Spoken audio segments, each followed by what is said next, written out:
first time, as he just so eloquently spoke, we went over just the basics. What is Heku? What are those words of power? Today, we're going to take it to that next level. How do you use those words of power? How can we use those words to give us power? I'm going to start off by just giving you some real basic information that you can use and you can take home and begin to use immediately. But as we get further, it's going to get more complicated, it's going to get more deep, but I can guarantee you, you will not be sorry. By the time we end this presentation, you will have hopes that you probably would have never had had you not come here tonight. And with all those distractions out there, you got games going on, you got political nonsense, empty rhetoric, you could be doing a ton of other things, but you chose to come here. That means that you are the chosen ones, number one. So you need to thank yourself for being here, number one. Your spirit brought you here. Ancestors brought you here. So the title we're talking about today, the call of cosmic consciousness. And what I like to do is I always want to break down the titles of any of the presentations that I do. Call, that's the words that we speak. Cosmic, that's everything around us. When we get into Ma'at, we're going to talk about that cosmic order and how important that is to our everyday lives. Then consciousness. What is your mind frame? What is your existence? What is reality to you?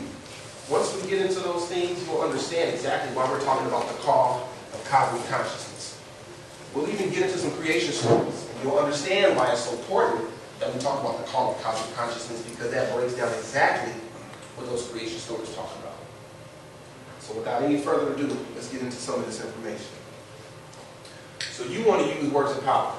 Like we always talk about, these words of power are not to be taken or used lightly. They've been used throughout the generations. You will see some that you've heard on TV. You'll see some that you've heard in passing. You'll see some that you're familiar with and some that you're not so familiar with. But the key to this is they've been used to move. Not only the meaning, but the sound itself. One thing that Herodotus talked about, and Herodotus was a Greek historian. When he came into ancient Kentu, that's one of our greatest civilizations. If anybody here doesn't know, I shouldn't even have to say that in the house of consciousness over here. But Herodotus said, these tall, dark-skinned, beautiful men, he said all that about their physical, but then the thing that he said that resonated with me, that they had voices of angels. He said they sang so beautifully. And that's something that's a lost art these days. The brothers, we want to be tough and we want to be brawny and we want to be strong, but we don't ever want to break down and use that voice to move people, to resonate with people. Okay? So that resonates with me, and when I think about that, Heku is not only about saying something that has meaning, but how you say it. Are you using your punctuation? Are you using your guttural sounds? Are you bringing it high? Are you bringing it low? That vibratory frequency resonates inside your cage, resonates inside your heart. Are you speaking from your heart? Are you speaking from your brain? Okay. I just heard a quote the other day, and it said, speaking from the brain arrests, while speaking from the heart is creativity. And I had never heard that quote before, but it definitely resonated with me because it speaks so perfectly to what our ancestors are about. Speaking from the heart. Leaving the heart in the body as you make the transition, because it was so vital to you going to that next level. So let's talk about this. You want to use words of power. And we're going to lighten this up a little bit because I want you guys to get into this. Okay? Now we all know that words are energy. Not only sonic energy, but also that light, heat energy. Use them wisely, because like we always talk about, these words can be used to build as well as destroy. We can see that right now with some of the rhetoric, some of these so-called political candidates. They can divide, they can bring together. Okay? So use them wisely. So before we get into any words that create, we're going to learn how to tear some stuff down real quick. Okay? What are these words that destroy? What does that mean? So we're going to talk about the hex, talk about the curse, spell, the jinx, and the cross conditions. Okay, remember, if you go back to ancient Kemet, our greatest civilization, it was not all about creating for the good. Sometimes you use those words to bring terror. Sometimes you wanted to bring it down. One of those titles, we always talk about, we don't want to call our women queens, we don't want to call them this or that because of European words.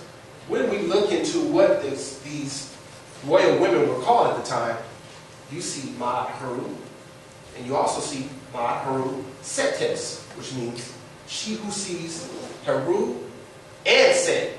So you're not just talking about the good all the time. Sometimes you got to bring that destructive force in. So let's talk about what we're going to use that destructive force for. So the hex. We talked last time about what we call the haka.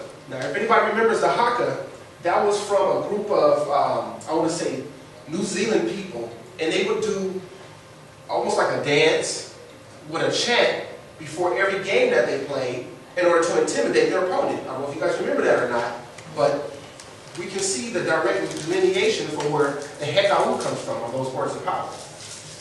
Hex sounds strikingly similar to Hekau. We'll get into what that hex is about. We'll get into that curse, spell, the jinx, and like I said, the cross conditions. Now, a cross condition is not so much a word of power, but we have to understand, words of power don't only have to be spoken. They can be written as well. So what a cross condition really was our ancestors would write things, okay, on sacred amulets or objects, where if you cross over them, that power would take effect. Okay, so we'll get into a little bit of this information. So, one of the most wickedest witches I've ever seen right here, my beautiful Ma'at Haru, Erica. We went to the most spiritual places that you guys need to go to in the United States, which is New Orleans. Okay, and some of the first places we came from Africa. We had our science down pat, and it's still being practiced there. You can feel it if you go, not only from the music, but through your taste buds, through your nostrils. You can just feel all the energy. We did graveyard tours. We looked at everything we could to try to soak up that energy. Okay, but what you'll see here is this place called the Hex, Old World Witchery.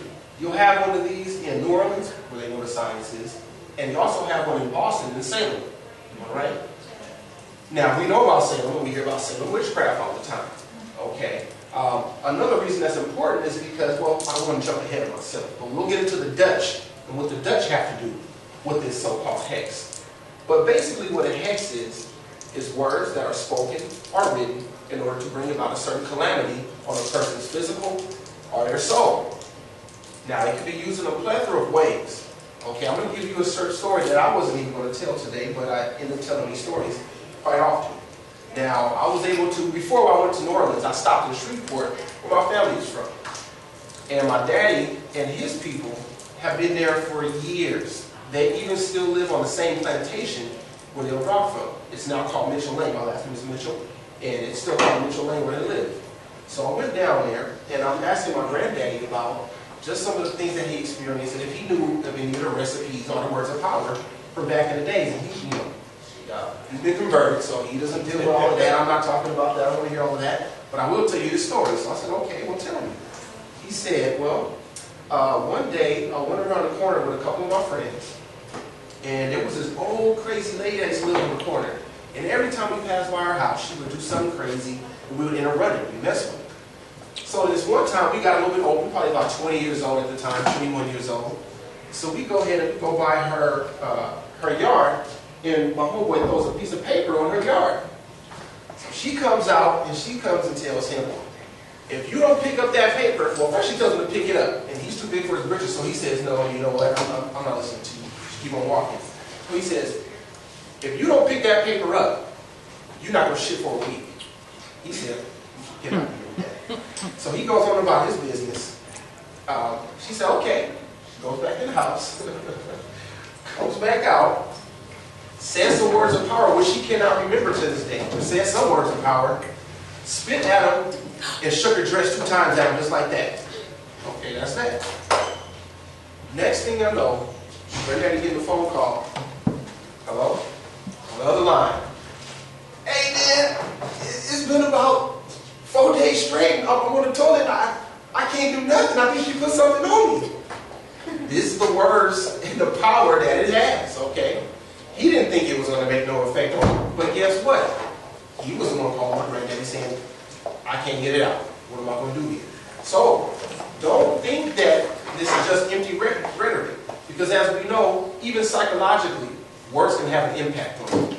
It has an impact on the cellular DNA. which means that you hear things and it actually changes how your brain operates.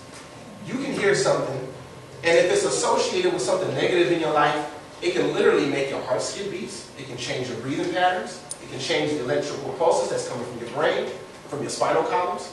You can hear something that's been associated with something good, and you'll have a different beat pattern, heart pattern, breathing pattern, and just a general sense of euphoria from the dopamine that's being produced from those words. So words have power, words have meaning. And if you buy into it, basically meaning that it hits you with a certain frequency, it will have that effect on you. So that's just one personal story that I have about the hex and the Heku. Okay? So, sounds like a Heku, don't it? Just some notes to just sum up that little piece about the hex. It can be done through the written or spoken word like we just talked about. And the Pennsylvania Dutch versus the ancient Kemites. Now we have the Heku dating back thousands of years. We don't even know how far it goes back. It could go back into the Nile Valley, deep into the foothills on the mountain of the moon, even before ancient Kemet was even a place. But what you'll see is it's always referring back to the Pennsylvania Dutch, the actual hex, because they'll say it's from a German word, which also means to use those words of power. So you'll see places like Sylvania up in Northern California where they still do a lot of this type of working, these words of power, okay? So you also know Sylvania is good at producing chocolates and other figurines and things like that. So be really careful because they'll try to flip the script on you and try to write you out of history and try to give it to somebody else. I wanted to point that out so you guys know exactly how to decipher those things, okay? If you don't remember, last time I was here, we also went into the science on Harry Potter. We identified that this right here, her name is Noma Dumezwani, is the goddess Sechet. Now, how can I make a statement like that? Well, what we understand, if we understand our root words, she plays Hermione in the book of Harry Potter and the Cursed Child. Okay, you got the curse, right? It's called the Cursed Child. Actually, it's going to hasn't even came out yet. It's about to come out in, I think, next month around the 20th or so. But it's already getting rave reviews from everybody who's seen it. But the point here is, how is she the goddess Sechet? Well, Hermione, if we look back, is nothing but a later form of Jehudi. Hermes, the root word is Hermes, and Hermes is a later form of Jehudi from the Greeks. Now, the goddess Sechet also was a counterpart to Jehudi, just like a goddess of Ma'at. She whispered, actually, she was the one who would give Jehudi the words of power so that he could heal. So she was the driving force. But what I bring this up for, not only because it goes perfectly with what we're talking about today, the cursed child, and we're talking about the curse, but watch this. Bam! We got a new cast of characters in town. So, now, Hermione has gotten with Ron Weasley. If you follow this, I guess this story, Ron Weasley, Hermione were original characters. They have now had a daughter, and this is what the daughter looks like. Okay, now this should tell you something right here. Francis Quest-Wilson told you about this. Who else told you? Dr. Shekhar Gia told you about this. The white man is scared of genetic annihilation. Even in their stories where they're talking about a fake, fictitious character, you'll understand that when the white boy gets with a sister, what comes out? Another sister. So right here you can see the genetic annihilation that might be taking place. So, maybe that's why it's called the cursed child. I don't know. I didn't make this story yet. But what I wanted to get home to you guys is this is still going. So I would like for you guys to follow this and see where it ends up. Because this is not it. I guarantee you this is not it. There's probably some more surprises before we're done. Okay. Now, speaking of the U.S. presidency, we got this whole political debacle going on right now. But what I want to talk about, and I'm going to give you some raw information on this. The Algonquin Indians, or Native Americans, were a group that were actually conquered by the invaders. But what they did that was so special, they didn't go out like no suckers. They were able to put a curse, or they were able to put some words of power on the U.S. president. It's called the 20 years curse. Okay, I'm going to get into that. Because what that 20 years curse talks about is every so often a president will die. They will not make it out of their presidency. And this happened for quite some time, and I want to show you guys exactly how long it lasted before it was actually able to be broken. So bear with me really quick as I find out exactly where that is. And I'm going to keep looking for it, and I'm going to keep talking until I get to it. But what I thought was surprising is that we kind of shy away from things like this. We don't really want to tap into it sometimes because we've been scared off of it for whatever reason. But when you actually see it in action, you'll see how powerful it can be. Okay? So this is nothing to be afraid of, nothing to be scared of, because this is nothing but you and your ancestors coming through and speaking through you. So, well, keep that thought in mind. I'm going to keep going until I get back to that. But the Bible is another. We talked about, we have so many scriptures from the Bible that we can quote from memory, but we really can't get into our ancient texts. One thing that we don't think about in the Bible is that there's curses all throughout the Bible. Okay? If you just look at the book of Genesis, if you went to the Dead Sea Scrolls, you will know that there's more books of Genesis left over than almost any of the other books out of the Bible. Okay? The Dead Sea Scrolls were the original documents that were found up in Qumran. Okay? Now, these documents break down in Greek, Aramaic, and Hebrew exactly what happened during those particular times. Now, when we talk about the Bible, in Genesis, God curses Adam, God curses Eve, he curses the serpent, he tells him that he has to crawl in his belly, right? And there's plenty of more curses that's coming out of the Bible that don't stop there. But you get just the gist of it right there about how many times they tell you to stay away from the curses. Well, that's exactly where they're coming from. Okay? One of the most metaphysical books in the Bible is the book of Genesis. They tell you to stay away from numbers, numerology. There's a book of numbers in the Bible. Okay? They tell you to stay away from the stars. We already understand that most of what comes out of it is strictly astronomical. We can just look at Easter really quick. Easter is supposedly what they call a moving holiday. If it was a holiday, it would be on one day and that was it, right? But no, it moves. It's a lunar holiday, which means it's always the first Sunday after the vernal equinox, after the first full moon. So if you understand that, you'll understand that, wait a minute, somebody hiding something here. Somebody not telling you the whole truth. So if you can understand your astronomy, your cyclical arts, and we'll break all of that down, then you'll understand that you will not be tricked. Because another thing that we're talking about is how you don't get tricked by the words of power.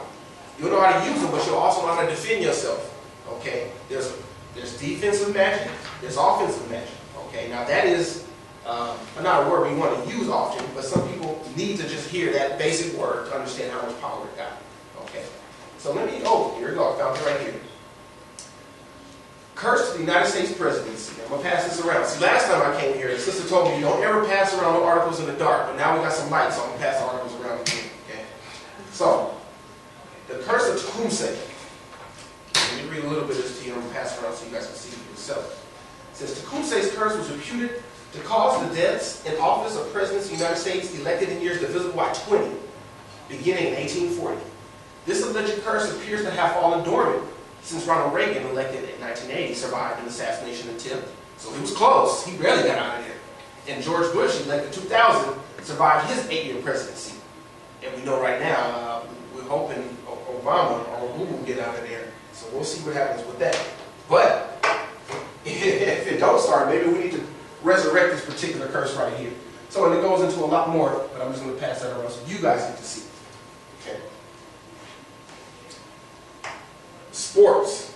There is a big ritual going on right now. We call this the NBA Finals. All right. You see it's taking place right around what we call the spring or the summer solstice.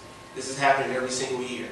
I have this conversation with a lot of my friends and a lot of people I don't know, where I do not believe that sports are as honest as they try to tell and lead us to believe. Okay.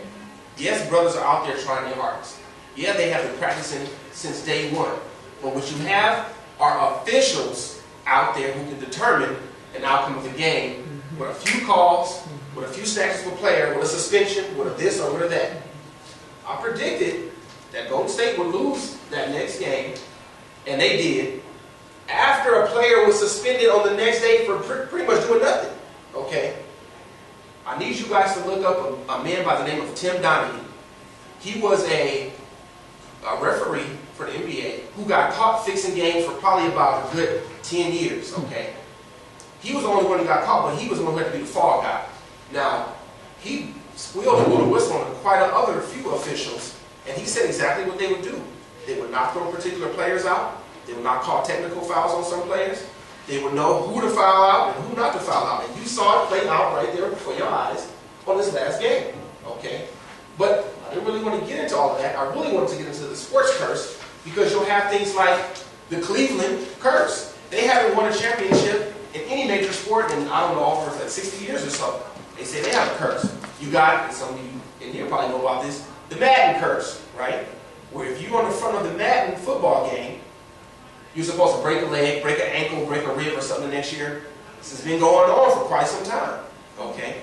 You also have, actually that paper that's going around has quite a few other sports curses in there.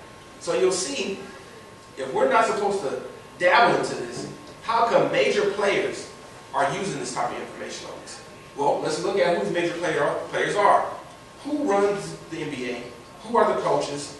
Who are the owners? They don't look like us, but they actually are from an even smaller group, okay? The capital is Tel Aviv, and the country is Israel, okay? So these would be Jews, okay? You have to understand how this plays out, because you have to understand that relationship. Now, we're not talking about the black Hebrews, we're not talking about Israelites, we're not talking about that. We're talking about the Ashkenazi, and we're talking about a certain group of people, okay? Those are the ones that's coming out from the mountains, the German Jews. Some of them say they were Nazis that converted after World War II. Okay, there's a lot of information that backs all of that up. Transfer agreement. Shlomo Sand has a book out who also talks about that. But if you really look at what's going on, they are some of the most metaphysical and mystic people that you know. You look at the Talmud, you look at the Pentateuch, you look at all these different books. They're pretty much just books of magic. Okay? They'll tell us to believe in one of their stories, but they won't let us tap into all the other information. But we're going to break all of that down today. We're done with that. We're done with that. So I don't see no children in here, so we can get adult right now. Because what you guys like to call curse words, we'll get into what they really are talking about, okay? So let's break it down real quick so we don't be scared no more of these curse words. Bitch, shit, fucking ass. Where do they come from? When I started doing the research, I wasn't even prepared for where it was going to take me. But when we get into bitch and shit, those are really having connotations going all the way back to ancient Kemet. Number one, let's start off with bitch. Now, bitch is supposedly a female dog just by itself, right? No. It's really supposed to be a dog that's in heat, okay? It was used to refer to women who were very sexually promiscuous when it was originally started. I shouldn't say originally. When it was used, when they determined it was originally used, okay? So if you saw a woman who was promiscuous, maybe she was a prostitute or maybe she was just somebody out looking for something. She was a bitch, okay? If you look back in Shakespearean plays, if you look at back in any ancient literature, you'll see that word being used repeatedly to refer to somebody who's just sexually active. But I'm going to get to this document too. I did a little more research. And what we're talking about is a Greek goddess, and we have to look at who that goddess was related to in ancient Kemet. Okay, so let me read this to you real quick. It says the term bitch comes from the 1150 word beach, which was developed from the Old English word bise. It also may have been derived from the Old Norse word bikia for female dog. Okay, but this is when the heat gets turned up. It is believed that the definition of a female dog is the term bitch derived from the Greek goddess Artemis, as she is the goddess of the hunt. She is often portrayed as a pack of hunting dogs and sometimes transformed into an animal herself. She is free, vigorous, cold, impetuous, unsympathetic, and beautiful. Who would that be if we looked at ancient Kemetic symbology? That would be no other than Bastet. Okay? If you know who Bastet is, she's a cat-headed goddess. She has a human body, like most of the Neteruts do, but she has the head of a cat. Also, she has the head of the Ujat. The Ujat is what we call the third eye, or the eye of Heru. Okay? So she was a defender of Ra, just like Sekhmet. So if there was anything that was opposing Ra, she would come out. He didn't usually have male people to come be his bodyguards. He always had female. Now that I think about it, I never really put two and two together, but Ra, he knew what he was doing. Okay? But I'm going to pass this around so you can see the relationship. So when we look at the word bitch, we have to understand the hidden meanings on that. Okay, so we're going to pass that around. Then we got shit. We can talk about it being excrement. We can talk about it being what that was left over. But we also have to understand is that shit related to soot, the blackness, the pure blackness, also related to Set.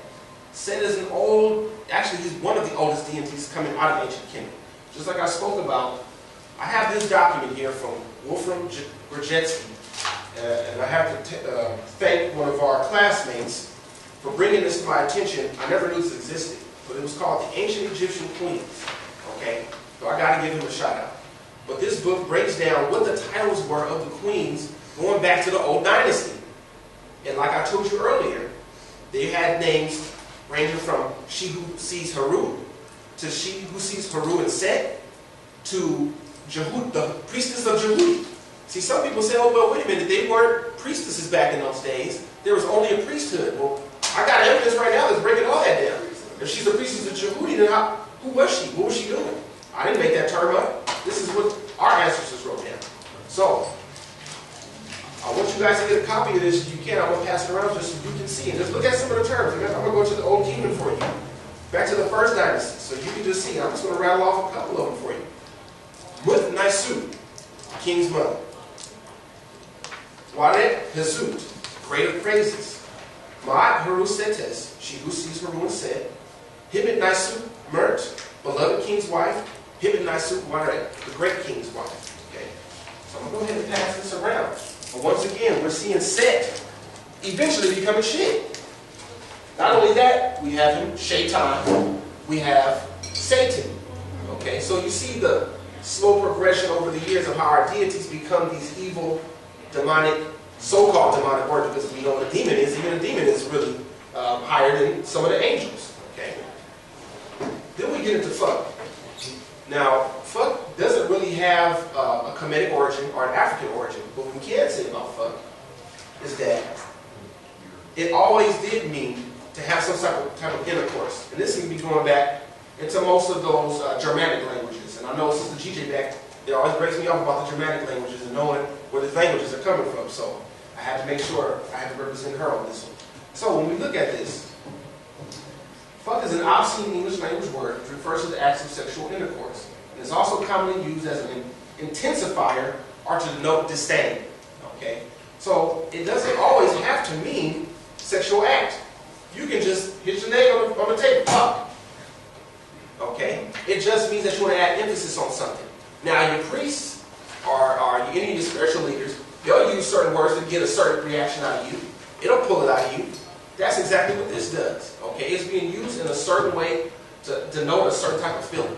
So we have to get away from this, okay, this is bad, this is a curse, because we haven't even got to a curse word yet. None of these words are putting a hex on nobody. None of these words have to do with putting a spell on nobody. These are just words, okay? Words that are politically incorrect, literally politically. When we talk about politics, first of all, have Greek origins. We'll talk about how we need to study more languages. I don't want to jump ahead of myself, but we will look at the word politics. It has Greek origins. Now, they can take our words and twist them. Politically correct means power. We just talked about how shit, soot, right? Took our deity and made it something demonic. That is political. That is power. That is putting power over you. That is me saying, I want to now take your God and make it less than. Okay, I'm making something that's actually forbidden, as a matter of fact. So that is political. That's what we talk about, political correctness. Okay, so these words are politically correct. And it has nothing to do with a curse whatsoever. But we have to understand we're not going to be tricked on. That's it. So I'm going to pass this around because it goes deep. It goes into motherfucking, it goes into fuck, it goes into all of that. Okay? So remember, see people in there laughing, but that's part of how we was trained though. I'm laughing too inside. You know, I prepare myself for these songs. I'm ready. But if you need to add emphasis on something, do not be afraid to go ahead and let it out. That's right. Okay, so I'm going to go ahead and pass that around a little bit. Now, this last one is extremely interesting. And it actually goes back to Set again, and that's ass. Now, ass is funny because we used to make fun of ass when certain people would say it in a certain way. They would say arse or arlish. They had a little twang. But when I looked into the history of it, that's actually how you would say ass in Britain right now. It's arse. Okay, I didn't know that. I had no idea. But ass, once again, really denotes a donkey. It is a horse coming out of ancient Africa, or the Asiatic areas. That's what an ass is. If we look at who Set was, it's funny that Set keep coming up when he was the one of the most powerful deities. Heru and Set both resided over the abode of the blessed. That's how powerful he was. Okay, it wasn't something that he was always evil. He didn't become evil until later on when the invaders came in and they started to take over Set as their deity. Okay, that's when he became evil. That was not until the New Kingdom, and way, way later. Okay, so as well, now we look at it as buttocks. We look at it something behind. We also look at it as sexual intercourse as well. But ass is really referring to just a donkey. The reason I refer that back to Set is because Set is an ass. If you look at his head, if you look at his features, Set is an ass. Okay? So, there is a chapter, or where we can really get into some quote-unquote words of power now. Because now we're going to get into the Purdon Haru. Inside the Purdon Haru, there is a chapter called The Repulsing of the Eater of the Ass. Okay? The repulsing of the eater of the ass, which means you want to repulse him.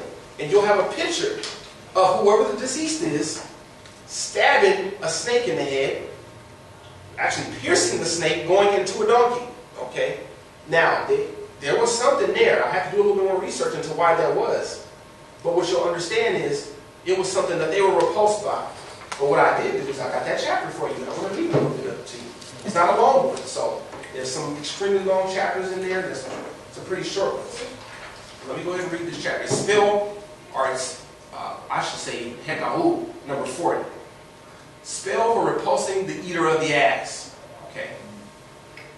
Back, abomination of Osar, to whom he has cut off thy head, and I have done everything with thee, against thee, with the Ennead, to do thee harm.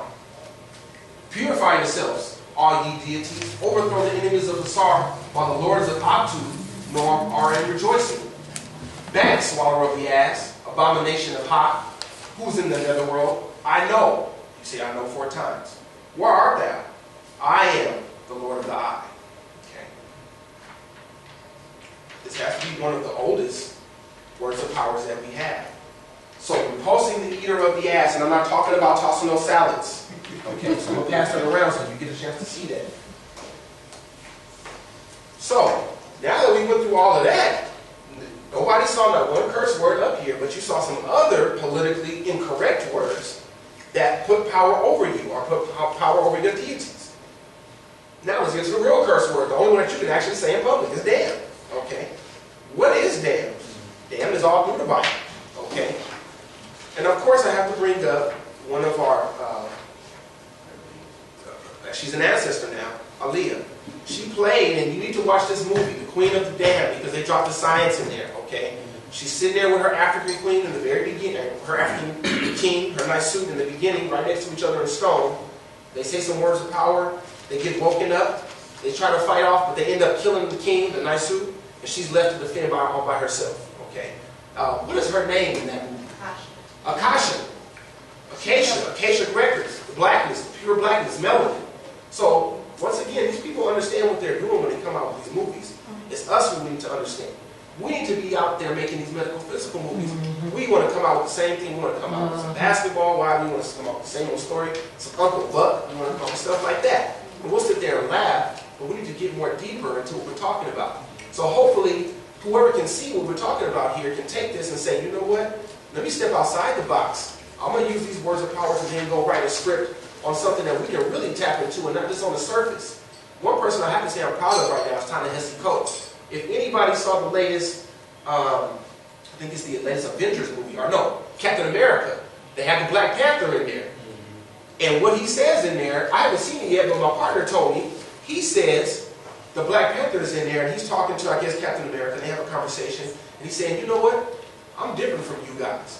We still praise our ancestors. We keep our ancestors alive. So then he says, well, what do you mean? And then he goes so far as to say, well, sometimes we have to call on Ptah and segment. Now this is supposedly in the movie. I didn't even see it for myself. But this is what he tells me. So if they're dropping that hard, this gets to the point where they don't care. They get bold and just throwing it out there. Okay. We need to understand this, and we need to tap back into it. So now that we've gone all into these words that destroy, we want to get into some words that create now. How do we create a new existence? We've been in a position where we've been stomped out for 400 years. We've had absolutely no opposition. Things have gotten worse, as a matter of fact, over the last 100 years. Politically, financially, economically, I'm not came to talk about education because that's pretty much non-existent. Even for white people at this point, education is non-existent. Okay, we're going to get into some educational things as well. But now we want to get into some words that create, because we need to create a new existence. We need to create a new consciousness. I'm making a call for the creation of cosmic consciousness. And it needs to start here. It's not going to start with the lions. The masses will never get this information, and they never should get this information. It's for people just like me and you, who in here, who will sit in a hot, sweaty room, get together, share that information, keep it secret until it's time to spread it more and more and more. Until it's time to just hit them just like that. Okay? So here we go. Words that create. Now, we have tons of creation stories coming out of ancient Africa, from the Dinka to the Akan. We have these three creation stories, which we know are pretty much all the same at Abrahamic faiths. And then those coming out of Kentu. Now, well, first of all, let me introduce Anansi. Anansi is the spider, and this is coming out of the Ghanaian stories, okay, or the Akan stories. And he was basically the trickster. We always have stories that denoted some type of meaning, some type of allegory, some type of story that you cannot see on the surface. We always talk about using your third eye, right? What does the third eye mean? It means being able to see things that are not on the surface. Seeing things as they are not meant to be on the apparent, but seeing that deeper meaning. That's why we use allegory. So he's the trickster, but not a trickster who was out to do evil. He's a trickster who's able to use everybody's powers, everybody's energy, to create a whole new energy. Remember, this is coming out of the Akan stories. The Dinka is the same way. They have conversations with the ancestors. One thing I learned about the Dinka is that they have a group called the fishermen. Okay? Those who own the fisher spear. They are like the old men, the council, if you will. Now what they did, they didn't speak. Now this might blow your mind. Well, wait a minute, you're talking about words that create, and they didn't speak. Because black people always want to tell their business. We talk too much. We want to tell everybody everything that just happened. We get around some people that don't like us. We want to tell them everything. We've got to keep our mouth closed. If you want to talk to the brothers and sisters, share that information to each other. But guess what? There are going to be times when you need to keep your mouth shut. They were masters at not speaking, and guess what? When you don't speak so much, your words are that much more powerful. Because when you speak, now it resonates. It's almost a psychological condition that I like to call conditioning. Now, let's just say, let's go back to Pavlov, because everybody's familiar with that. Pavlov walks into the kennels, and he has all the dogs there, and they're supposed to be eaten. They see the man in the white lab coat, and he's coming with the powder. When he gets there, they start to salivate because the food is coming. Okay? Eventually, after so many pairings, you don't even have to bring the food out. As soon as they see the white lab coat, they start to salivate. Okay, that's the conditioning. No different than with the words. If you're using your words just here and there, just throwing them out, they start to lose the power. Okay? The condition weaks. It becomes weaker. For example, I'm going to give you a really good one. Anybody see some badass kids who are running around the store, and their mama just say, or their daddy was saying, stop, leave that alone, put that down, come back here, come on, quit doing that. Now what that's telling you is the words have no power, but they're steady giving that demand. And every time they get it, the conditioning is becoming weaker and weaker and weaker. Now, if they said, stop that, he kept on running, and you went and snatched him, now your words have power, your words have meaning. Because the next time that situation comes up, and you hear, stop that, immediately, just like Pavlov and his dogs, they're going to start salivating. They're going to say, oh, because they might get snatched. This is exactly how conditioning works. You have to use your words wisely. Now, Christianity, Islam, and Judaism, what we call the Abrahamic faith, because they all go back to their father Abraham. Now, what do these have in common? They all use the word to create. In Genesis, I think it was John 1:1, what does it say? In the beginning was the Word, and the Word was God. Because he was able to speak that word into existence, he was able to create everything, okay? And then you have the 7 days, and on the 7th day he rested, some say 6. Even Islam says the exact same thing. You say, oh, wait a minute, Islam is supposed to be so much different from Christianity. No, it's not. It's actually exactly the same, okay? They use the same books. Actually, even if you look in the Islamic book, or if you look in the Holy Quran, if you speak correctly, they even talk about the star Sirius being one of their gods, okay? I am the star Sirius, okay? I have made man and woman from one single ejaculated semen. You can download a Quran on your iPhone, and you can look at that chapter right there, and you can see it right there, very clearly. But the point is, they use the word to create their existence. All three of these faiths. I had to go ahead and look up the Jewish story. It's exactly the same. They all use the book of Genesis as a creation story. It all says the word is the flesh. Am I right, brother? You know? Okay. This is the master in Hebrew right here, so he knows. Now, Kemet, this is a civilization that lasted. We don't even know how long it lasted. We just get the tail end of it of the stuff we can find. If you really look at pre-dynastic Egypt or Kemet, you'll see it literally goes back 40,000 years. I'm doing research as I come up to this presentation, and I'm seeing words that I've never heard of to define periods that I've never even thought about. But these are people who are in that particular area that they can still dig up and find pottery, and find art. They can find things that were used for tools at this particular time. So we don't know how long these concepts have been around, but we do understand from the 3,000 years ago, or from at least 3100 BC, that we are ruling. We have a dynastic period where you have kings, Nasuts, ruling that upper and lower Kemet. Now, the point is, there's 4 creation stories that you have to understand that are coming out of Kemet. Okay, one coming out of Kemenu. Kemenu is the land of the 8. Okay, you have one coming out of Menefer, which is Memphis. And let me give you some English words to you so you can have something to relate it to. So Kemenu would also be called Hermopolis, or Hermes again, also Jehudi. So that was the land Jehudi ruled. Okay, the land of the 8. Jehudi was the master of the speech. He would speak things into existence. You also have Anu. Anu, Heliopolis. Anu can also be referred to as today is Cairo. Okay, one of the most spiritual places in Egypt to this day. There's a story coming out of there. Menefer. We have a Menefer here. It's called Memphis. There's a story coming out of Menefer. And out of Waset. Okay, Waset today you would hear Karnak, or you might hear Luxor. Okay, that's what those. But they all had a creation story. So let me see if I can find that particular document. Because although they were all different, what they had in common was that the word produced the order. They produced Ma'at. They produced Ma'at, and what did Ma'at say? Ma'at has been here since the time of Asar. What that means is it's been here since the time of existence. It had a cosmic order. It had a political order. It had a social order. It had a personal order. Ma'at was order. Okay, it was truth. We'll get into truth too, speaking truth to power, because that's a key in there as well. But let me see if I can go ahead and find this little piece about the different Kemetic creation stories, because that'll blow your mind as well. Some people think it was just a monolithic society that ruled exactly one way for thousands of years and nothing changed. Yeah, there were concepts that stayed the same, but they did alter them to fit the times, okay? So things never stayed static. They were always in motion, because one thing they also say is that everything always changes. Everything is always in flux. We understand as African thought, everything is everything. Nothing is separate. That's what we have Harun said. That's why we have those opposites. You look and you'll see feng shui, and you'll see things now that are popular from the Asian cultures, but what we understand is those are coming back straight out of Africa. Straight out of Africa. So, in a creation story, always understand that nothing that we see has not been created by the word. It has first been created by a thought or an idea, then it's spoken to existence. Let me get into one of those particular creation stories. This one is coming out of Menefer, or Memphis.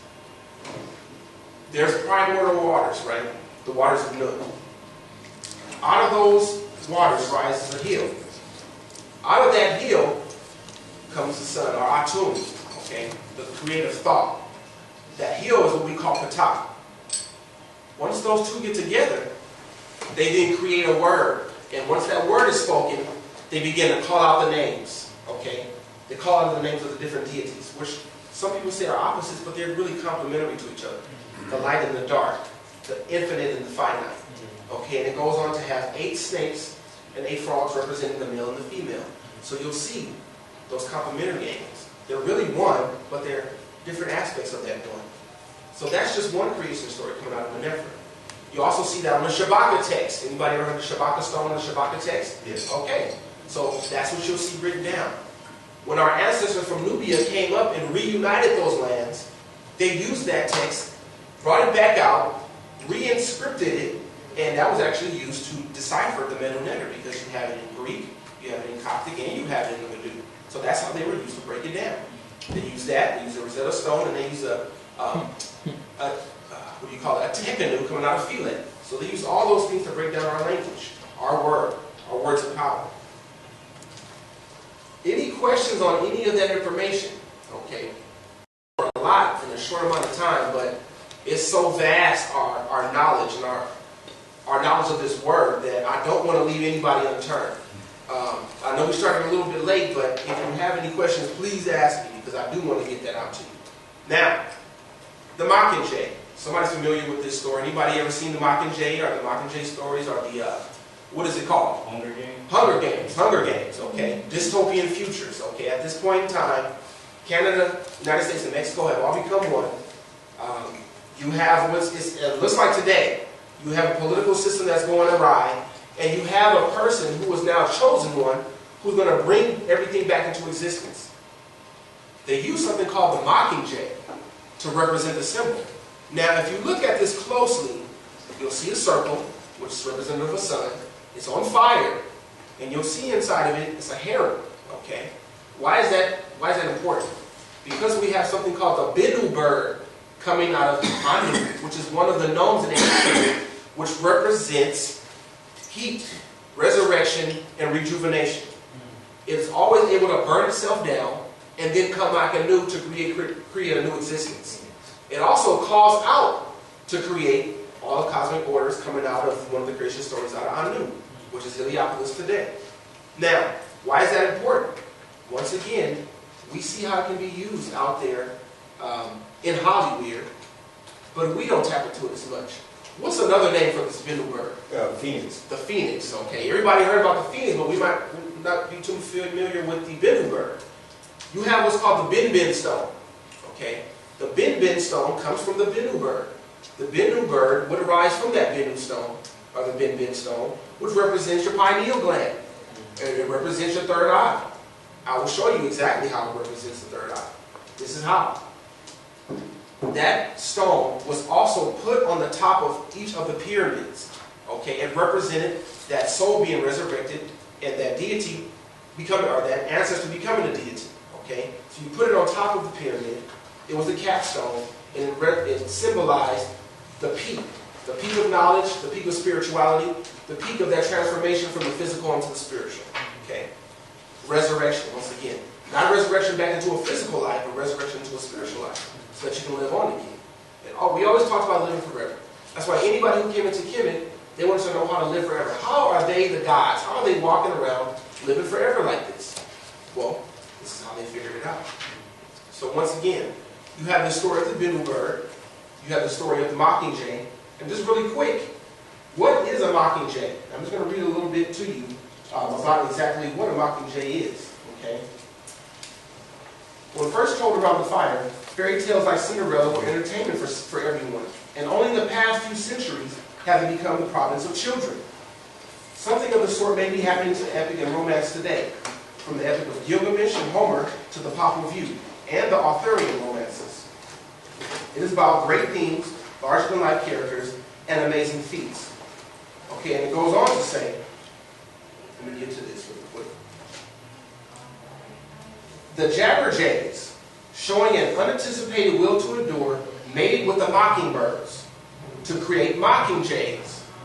These new birds lack the ability to remember words, but recall tunes instead, and then change them to create new melodies. They would fall silent in the presence of beautiful human song. The point of that is, they are able to imitate words. The point of that is that they were also representative of the Bennu bird, who called everything into existence. They were basically spies at one point in time, but when they mated with the other birds, they became spies that would then tell the information. If you watch any of those epics, you also see a point in time when there's the black gnome, for lack of a better term. What do they call them? Districts. Okay, there's a black district. Okay, of course, what do they call it? It's district. Okay, there's a district. Okay. So there's the black district, and of course they're the ones struggling. There's the lowest class district. I can't remember what number they are, but that's symbolic too. I think it was District 13, was it? District 13. So here we go. If somebody can just tell us a little bit about the number 13, what would that be? 13 pieces of the body of of Asar, right? 13 pieces. There were 14, but they only found 13 because the 14 was never found. It was never found. It got swallowed. In one story, it got swallowed by a fish. So, yeah, so we got that 13, which is extremely symbolic. Now, why is that important? Well, if we understand that this black group, they get together and they're being ushered into a prison almost like. And then at one point, I think it's the blind brother, he then goes and he gives out a call or a whistle. At the point that he gives out the whistle, everybody else then comes in unison and they give out the whistle as well. So they are able to communicate, even though it's not through a word, it's through that vibratory frequency. And what do they do with them? They take them and shoot them. So they're letting you know how powerful your words and your frequencies are. They'll take him and they'll lay him out for communicating with the people and get them all together, but then they'll put you on screen doing something like that. So you understand how powerful your words are because they will stop at nothing to keep you from getting back into it. Okay? Stop at nothing. So you have the story of the Bennu word. You have a Ben stone. You understand that Ben stone is the top, the crown chakra. Okay? And we'll get into that. We'll get into how that relates. Anybody ever heard of a Bendu seed? Okay, if you have not heard of a Bendu seed, it is related right back to the Bennu bird. Now, in Eastern Indian religions, the women will wear a red one to represent the menses, and the women can wear the white one too, representing that spiritual enlightenment.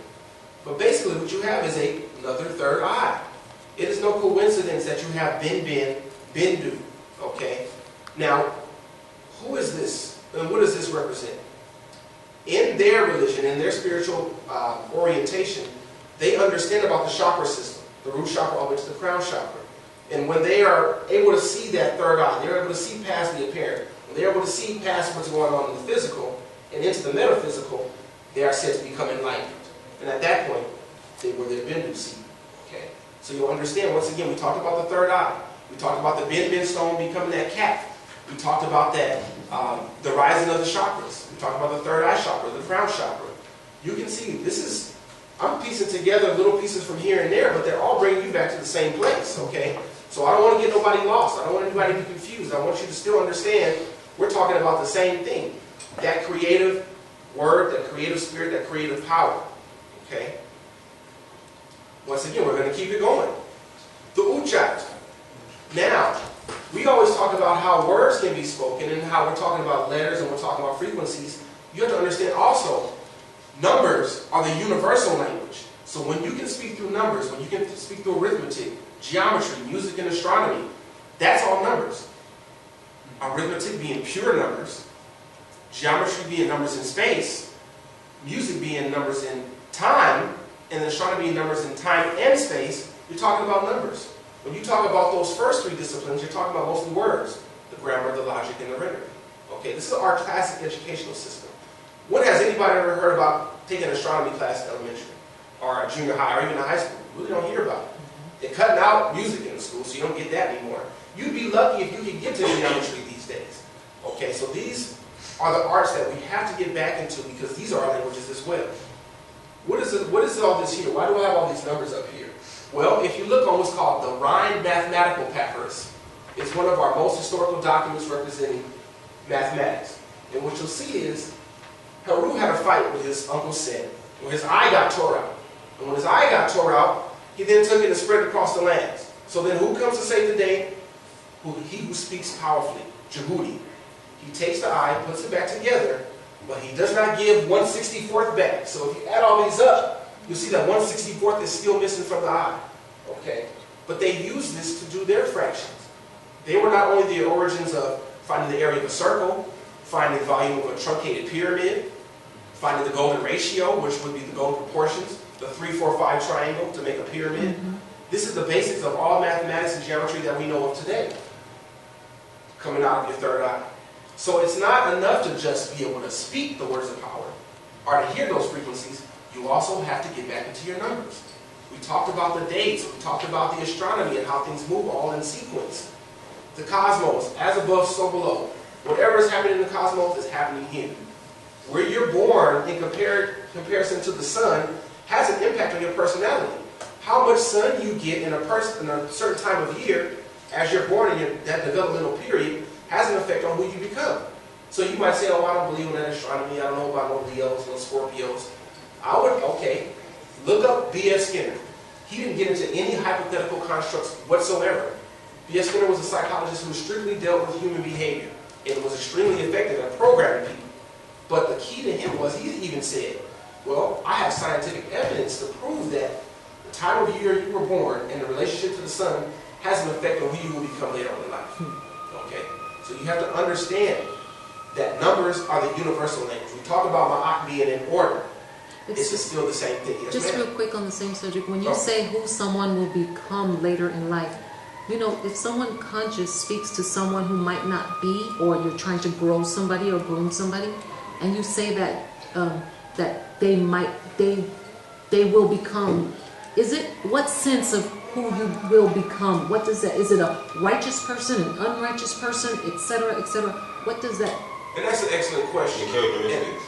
And that's actually probably a better way to put it.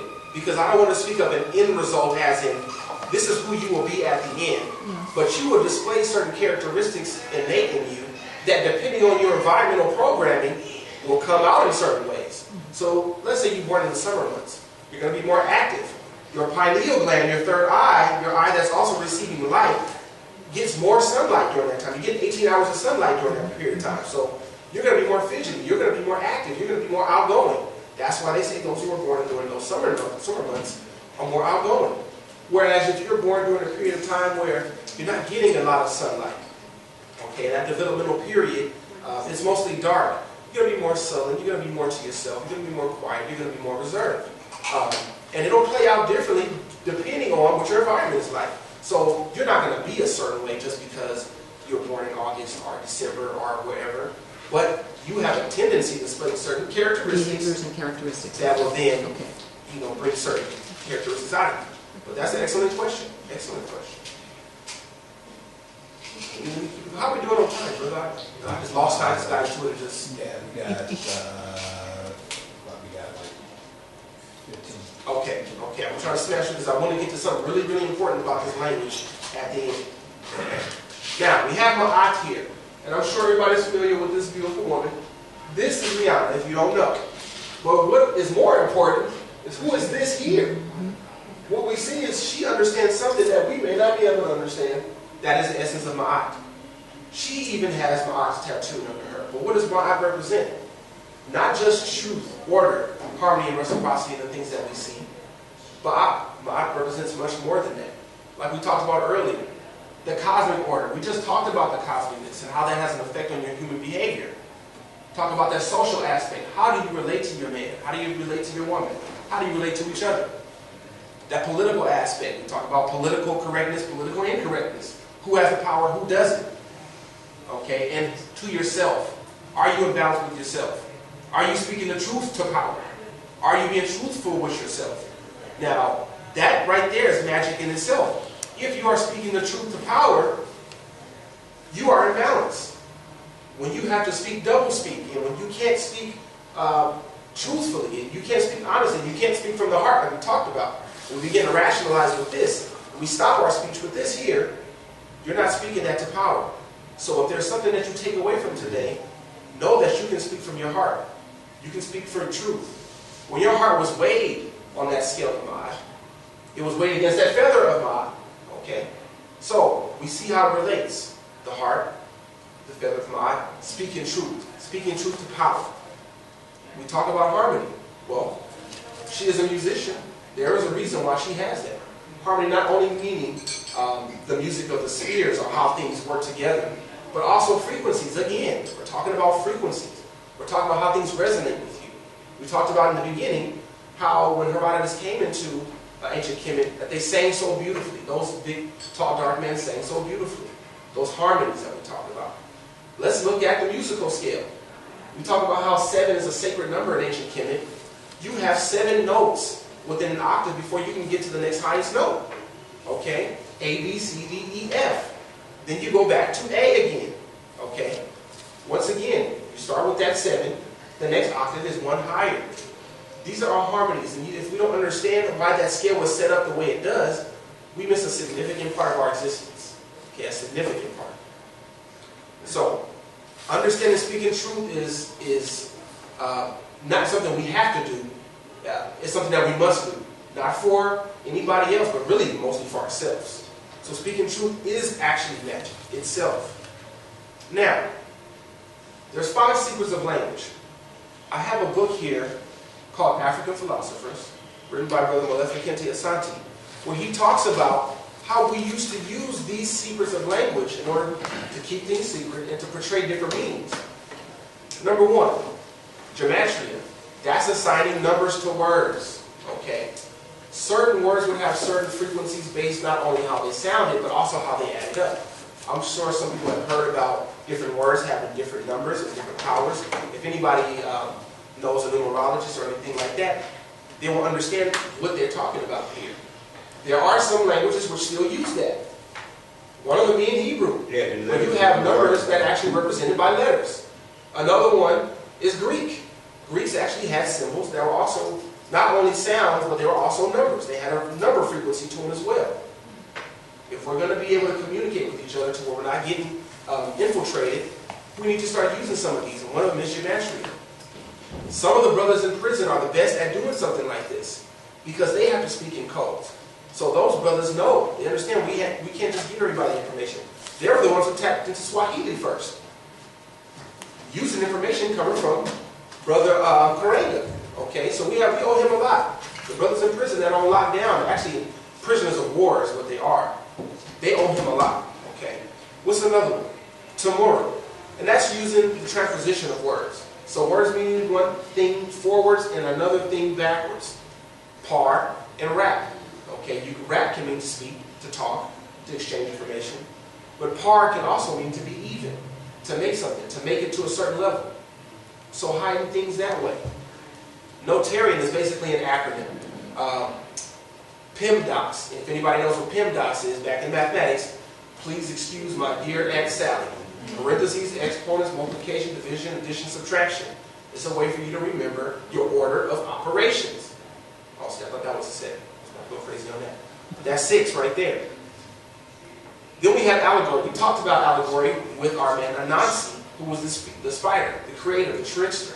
Okay, speaking things that might look one way on the surface, but are something totally different. Matter of fact, I have a Khan saying, which goes, and you guys tell me what you think it might be. The surface of water is beautiful, but it's not good to sleep on. You might say, well, what are you talking about? What is that supposed to mean? Well, the surface of the water is beautiful. You see those waves, it looks so lush, it looks so fluffy, but it's not good to sleep on. Another way you say that is, everything that glitter ain't fish scale. Everything that glitter ain't gold. Everything you see is not how it be. Pretty much is what we're summing that up to. Just using that allegory. And the last one was Sinzar. We still don't even really know the workings of Sinzar because that's been a lost language. But that was something that only the priests spoke to each other. But still, these are things that we can tap back into. We can actually use going home to today. We can start to write letters. We can start to text each other tomorrow. We can start to get on Facebook and face each other. Get on Twitter and start using some of this. Okay, you might say, well, how am I supposed to do that? I've done a lot of the groundwork for you, and you're going to see in just a second. Okay, we got to learn more languages. We are the only people probably on earth who just speak one language, and it's really not even our own. Most people you talk, if we just spoke Spanish and French, we would be able to speak to a significantly larger part of the African population. Just those two right there. But I'm going to take it even further. Hebrew, Greek, Latin, and Arabic. The reason I say Greek and Latin is because a lot of the information that we have that is hidden from the historical documents are written in Latin, Greek, and Arabic. I was just watching something the other day on this Discovery Channel where they were in Ghana, or they were in the temple of the College of Saint Claret, and they said they had tons of documents that have yet to be translated. That's a job for us to do. Who knows what kind of secrets are up in there? That if the Moors came in through, ransacked Kemet, took all that information all the way into the West Coast, we might have some primary sources of stuff that we haven't even tapped into yet. So we have to get back into this Arabic. We can't just think of, oh, that's Western Asian, that's Middle Eastern, that's this or that's that. That's our language too. It was written by an Ethiopian, so he invented that language. And of course the Madu. Come out. Come on out with Saad. Come with us. Practice that Madu. Okay, we do this every Friday night. So it's there for you. Greek and Latin are a little bit harder to find, although I did go to a homeschool conference this morning where they weren't talking about Latin. And the reason Latin is so important is because just speaking the words that we speak on a day-to-day basis, the root words are all Greek and Latin. Just what I'm speaking to you right now, I'm talking politics. Look at academia. Look at symposium. Symposium is where a bunch of men got together with little boys, got drunk, and they exchanged ideas and exchanged other stuff. Okay? We can talk about academics. We can talk about gymnasium. We love to be in the gymnasium, but the gymnasium was another place where they went and did things like that. We can look at words like mentor, where mentor was a deity who got into a situation with Zeus. He took basically a sex slave and had a male and a boy relationship. So we have to really look into what we're talking about here, not just use words on the surface. And if we're going to talk about speaking to other people, Twi, Igbo, Spanish, French, if we can get into these languages, now we can talk to those people in Ghana. Now we can talk to those people in Nigeria, where most of us probably came from anyway. We can communicate in Spanish and French to those who are Senegalese. We can talk to those people in Spanish who are up there in the north, up in Morocco and those particular areas. So we have to start to get into more languages. So you have some very concrete things you can do. We talked about gematria. We talked about speaking truth to power. We talked about allegory. We talked about curses, hexes, spells, Heku. We talked about Twi. So you have tons of things you can go back and study literally tomorrow. And one of the ones that I have to hit home with is I have to give a big ashe to Brother Ali. What's my name? This is when he fought, and they kept calling him Cassius Clay. He has the right to call himself Muhammad Ali. He wants to call himself Muhammad Ali. That was his vibratory frequency. That's what he was going to respond to. So he had to whip him until he said his name. The reason I bring that up, we have to start looking at our names. We have other people's names. We have other people's vibratory frequencies. Our names have no meaning. A lot of the names that we say are African, they may be, they may have the sound of an African name, but we ask somebody, well, what does Shakwanita mean? It doesn't have a meaning to it. So I'm not knocking anybody whose name may sound like that. I'm just saying make sure that your name means something. I can say Amenemhat, and I can break that down. Amen is great. I can say Jehudi, okay? That means those who speak. We can talk about Marian Jehudi. We can talk about Tutmosis, Jehudi Mes, born of Jehudi, okay? Ramis, born of Ra. So all these names have meaning. They may sound like we made them up and just threw them together in some African name, but they all have meaning. You can really break it down. Hatshepsut, right? The great one, okay? The great female. King and queen at the same time. Nasu.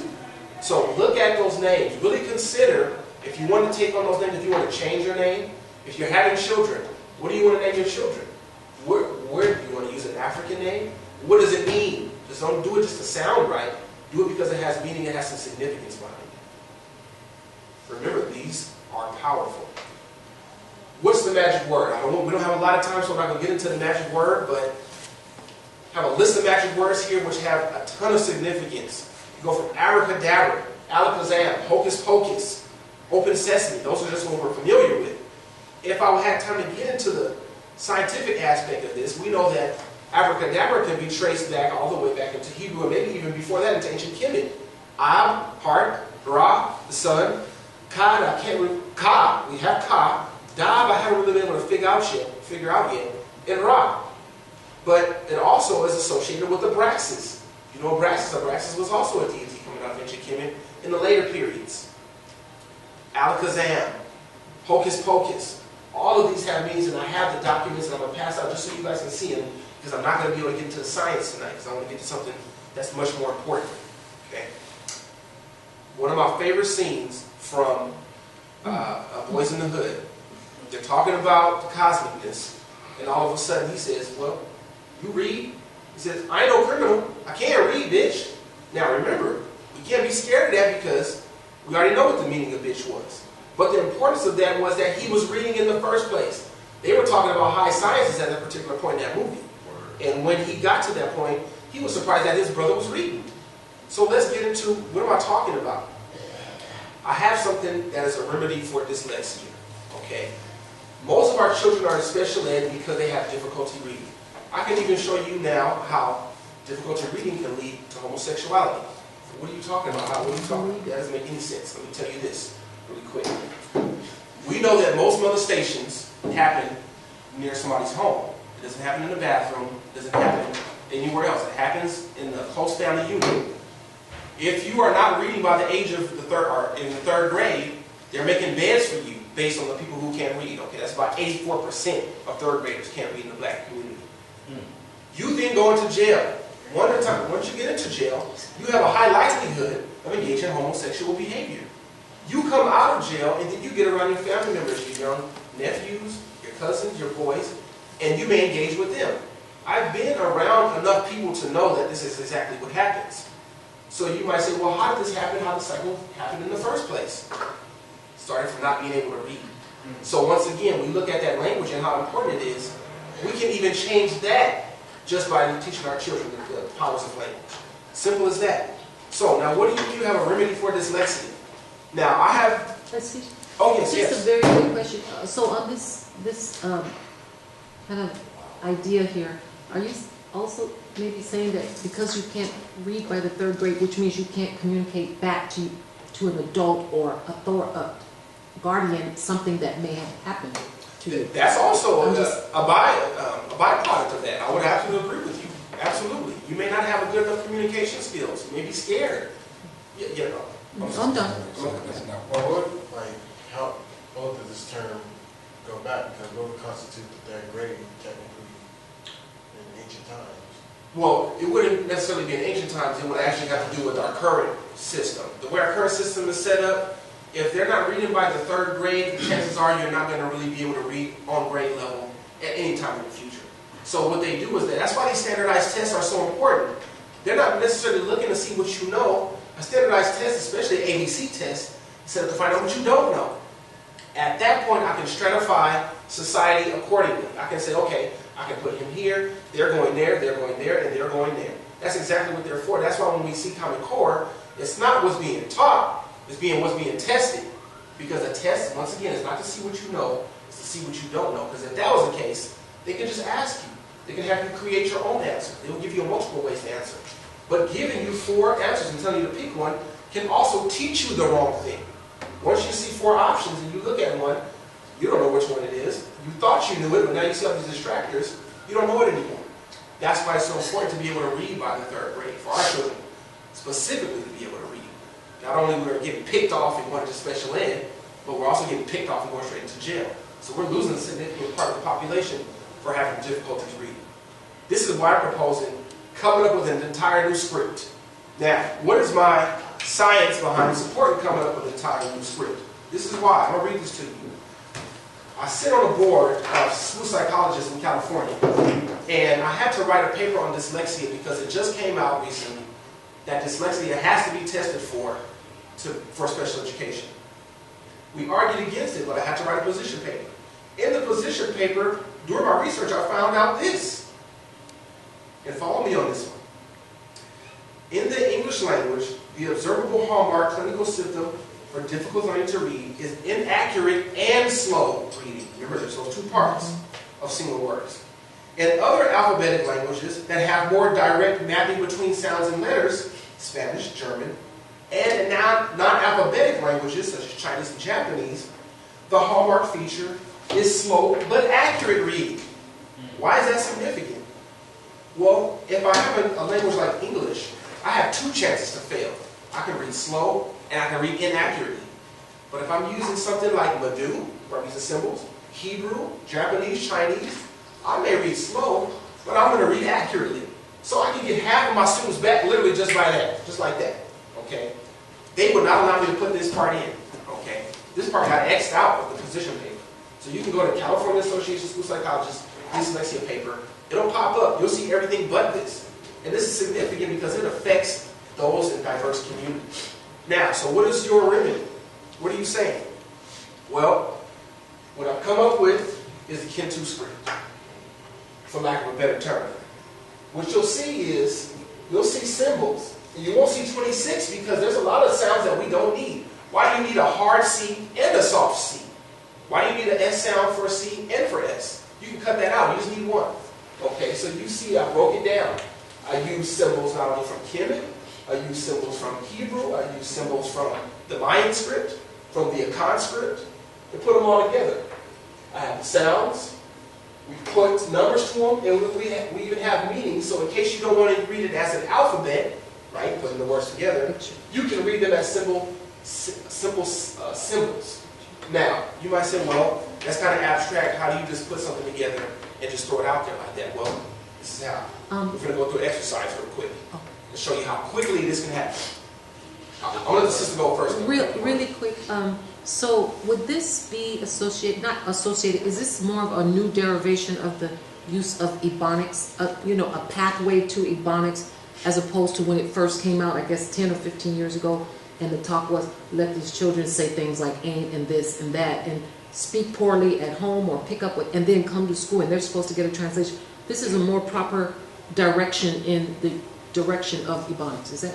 This would be totally different. Not even associated. Okay. Not, it wouldn't be associated. This is why. Ebonics is the English language. It's us speaking the English language. This is us going outside of that totally different. Totally outside of that. Okay. Okay. Now we're not even using your words. We're not using your symbols. We're going into our own ways. Okay. Now we can communicate with each other, but we have a multitude of meanings that we can come up with this. Okay? So it wouldn't piggyback on that. It would actually be something totally different. Totally different. But it could map. It could go on top of it. We could take how we speak and throw this right on top of it, easy. You'll see I didn't use something like things that we don't use, like the TH. We didn't use the TH a lot. So we used the J a lot. So I didn't really put things like that in there. So it has a lot of work to go. I'm not saying this is the final product. Is it male, female, gender, and neutral, or just is the genders neutral, like in the English language, or is it just male, masculine, and feminine, like so, like the Hebrew or the Madu and all that was masculine and or feminine, and either or. They didn't have an it. Yeah, exactly. So determinatives would have to come, like future tense, past tense. Those would have to come. That's things that we have to work out. Sex. Who was like in, for example, in Kemet, you would put the T at the end to represent feminine, and you would leave it alone for it to represent masculine. So you're absolutely right. How do you represent a plural? What would that be like? Those things have to be worked out. Yeah. So I'm hoping that you guys will get a copy that's going to help me work this out. Okay. But yeah, I do have one for male, which would be the, let's see, 1, 2, 3, 4 from the top. You can see it almost looks like a penis with the scrotum. And you see the female right there is the big W. Looks like an upside down 3, but those represent breasts or buttocks. Okay. But if we see what a 3 really represents, if we do the history of a 3, all numbers, all letters come from symbols. And it all comes from something that was actually physically there at one point in time. So we shouldn't be feeling any type of way because they represent parts of the body, because that's exactly how they got to us in the first place. Okay, you got the Saturn over there. That's what intrigued me. See, so he's already breaking down the code. See, it already vibrates with us on a certain level. What's that represent, that Saturn? The Saturn, I haven't really come up with an actual one yet, but what I did put up there, what does it represent? It's the R for basically for revolution. Okay, so I did associate with that, but you did see that, right? You picked that up real quick. But yeah, absolutely. So this is how we can start to map things out. It doesn't have to stay like this. Like I said, it can be tweaked. What I want to show you is how easily this can be taught.